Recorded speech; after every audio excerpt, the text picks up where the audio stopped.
안녕하십니까. 매의 눈으로 팩트에 근거해서 세상의 흐름을 읽어드리는 와이타임스 정세 분석의 추부길입니다. 중국이 낸시 펠로시 미 하원 의장의 대만 방문을 계기로 해가지고 이 대대적인 대만 봉쇄 그리고 위협을 위한 군사훈련을 지속하고 있죠.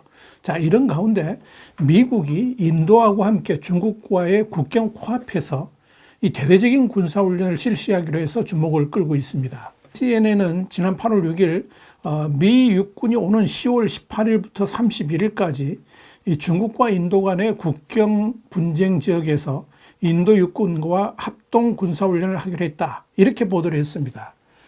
인도 말로, 그러니까 힌두어로는 유다파스라고 그러고요. 이 전쟁 연습 이런 뜻인데, 이 훈련은 2004년 이후에 매년 미국과 인도가 서로 번갈아 가면서 개최하는 정기 훈련입니다. 지난해 10월에는 이 알래스카의 추카치 산맥 일대에서 훈련이 진행된 바 있습니다. 그런데 올해 이 훈련이 진행되는 장소가 심상치가 않습니다. 바로 인도 북부의 우탈라칸드주의 아울리에서 열리기 때문인데요. 이 우타라칸드주는 히말라야 산맥이 자리한 인도 북부 지역입니다. 신들의 땅이라고 불리는 곳이기도 하고, 그래서 이 높은 산을 신성시하는 인도 힌두교들 사이에서는 성지로 추앙받고 있는 지역이기도 합니다. 그런데 이번에 이 미국과 인도 군사훈련 예정지는 특히 해발 3048m의 고산 지역인데요. 이 중국과 인도 간의 분쟁선인 실질 통제선, 이 LAC라고 합니다. Line of Actual Control, 그래서 LAC라고 그러는데, 이 LAC에서 불과 95km 떨어진 아울리 지역에서 한다는 거죠. 이 아울리 지역은 이 말라야 산맥을 사이에 두고 중국 티베트 자치구하고 맞대고 있어가지고 지금도 양국 간의 팽팽한 긴장이 감도는 곳입니다. 그동안 미국과 인도 양국은 중국을 자극하지 않기 위해서 이 LAC에서 최소한 300km 이상 떨어진 그 낮은 구릉지대를 택해가지고 훈련을 해왔는데, 이번에는 아예 국경 코앞에서 실시하기로 한 겁니다. 시점도 아주 의미가 있습니다. 올해는 이 중국과 인도가 이 국경지역 영토 문제로 1차 전쟁, 이게 1차 전쟁이 1962년 10월 20일부터 11월 21일까지 한 달간에 이렇게 일어났었는데, 그 전쟁이 있은 지 60주년이 됩니다.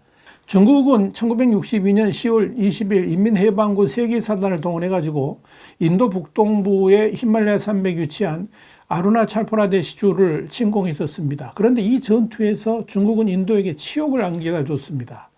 중국은 개전 7일 만에 160km까지 진격한 후에 인도 측이 이곳이 중국 영토임을 인정하면 철수하겠다, 이렇게 제의를 했습니다. 그런데 인도가 이걸 거부하니까 공격을 계속해가지고 인도군 병사 3,000명을 죽이고 4,000여 명을 포로로 잡았습니다. 이후에 중국은 정치적 목표를 달성했다고 선언하면서 일방적으로 병력을 철수했었습니다.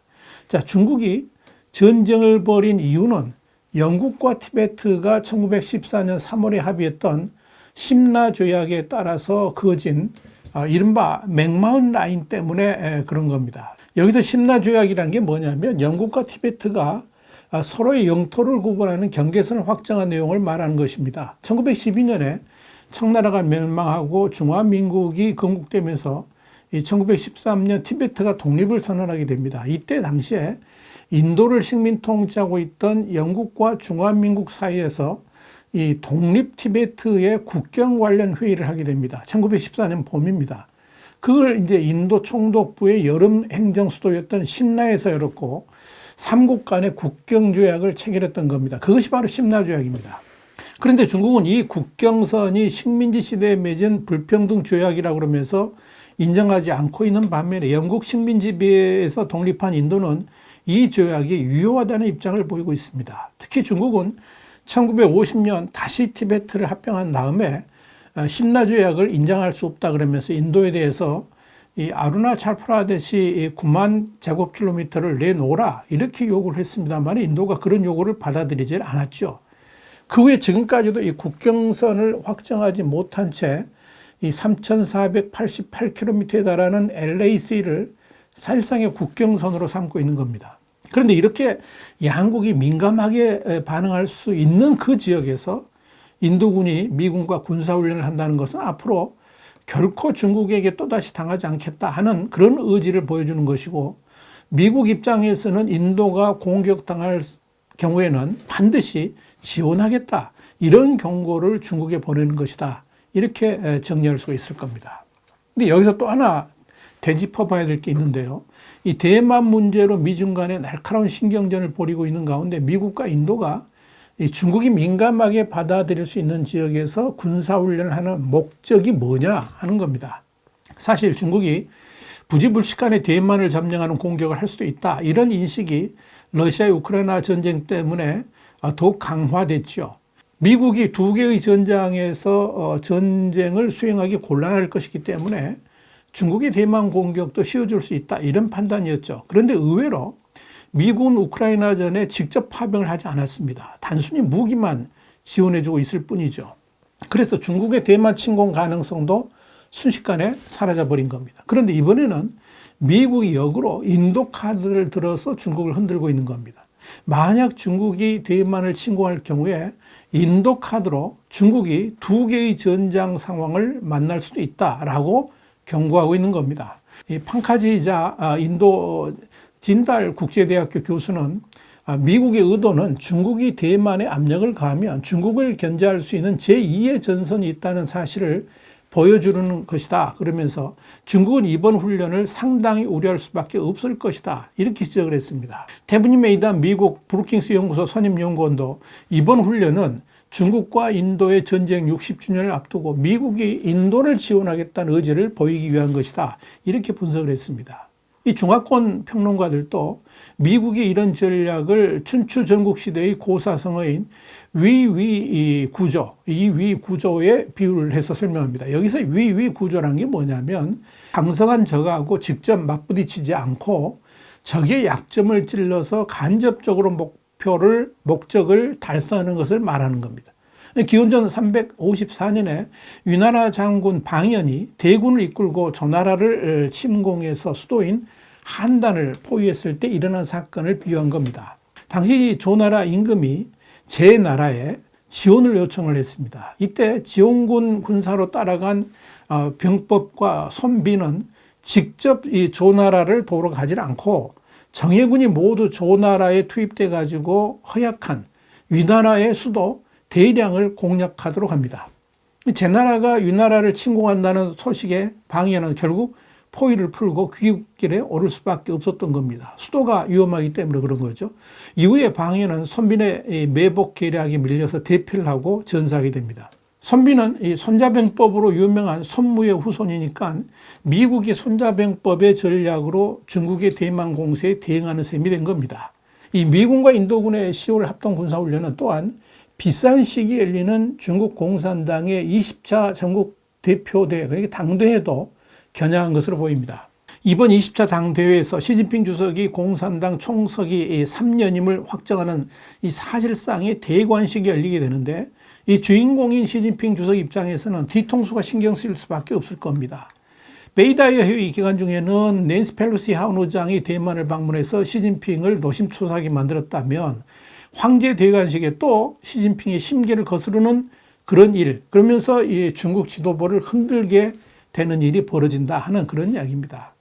그리 안에도 핵을 보유한 인도군하고 국경에서의 갈등을 잠재우기도 벅찬 상황에서 미국까지 인도의 손을 잡고 군사적 지원을 하는 것에 대해서 중국은 신경이 날카로울 수밖에 없을 겁니다. 이 중국군은 그동안에 인도와 이 분쟁 상황이 대비해 가지고 이 LAC를 담당하는 서부 정부의 전력을 대폭 증강해 왔습니다. 이 서부 정부는 쓰촨성부터 시작해가지고 간수성, 칭하이성, 닝샤오이족 자치구, 그리고 신장 웨이왈 자치구, 또 티베트 자치구, 충칭시, 이렇게 6개 지역을 관할하고 있는데요.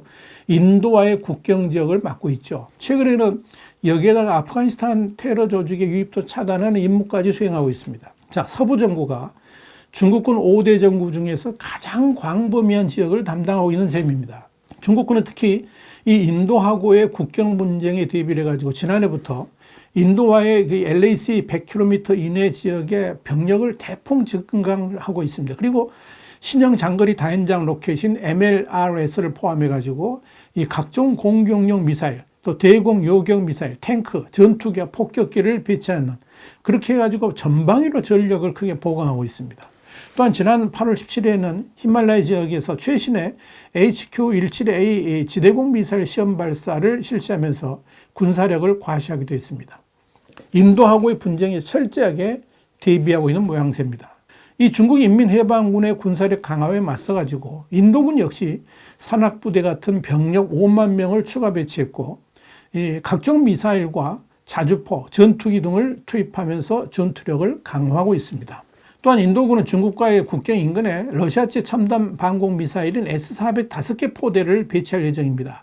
인도는 앞서 지난해 12월 S-400 첫 포대를 도입해가지고 파키스탄과 중국의 공중 위협 모두에 대응할 수 있는 북부의 펀잡주의 지역에 배치를 한 바 있습니다. 이 러시아제인 S-400은 저고도 근거리부터 초장거리 미사일 및 항공기까지 효과적으로 요격할 수 있는 첨단 방공 미사일 시스템입니다.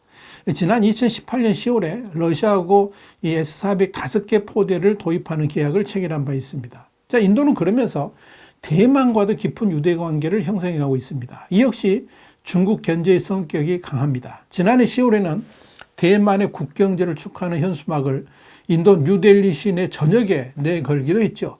인도는 지금도 하나의 중국 원칙에 공식적으로 동의를 하지 않고 있습니다. 이렇게 인도는 지금 중국과 맞짱을 뜨면서 언제든지 대응할 태세를 갖추고 있습니다. 중국으로서는 대만과 남중국해에 이어가지고 또 하나의 장벽이 또 갈수록 굳건해지고 있다, 이렇게 볼 수 있을 겁니다. 와이타임 정세 분석이었습니다. 다음 시간에 더 핫한 이슈로 여러분을 찾아뵙겠습니다. 감사합니다.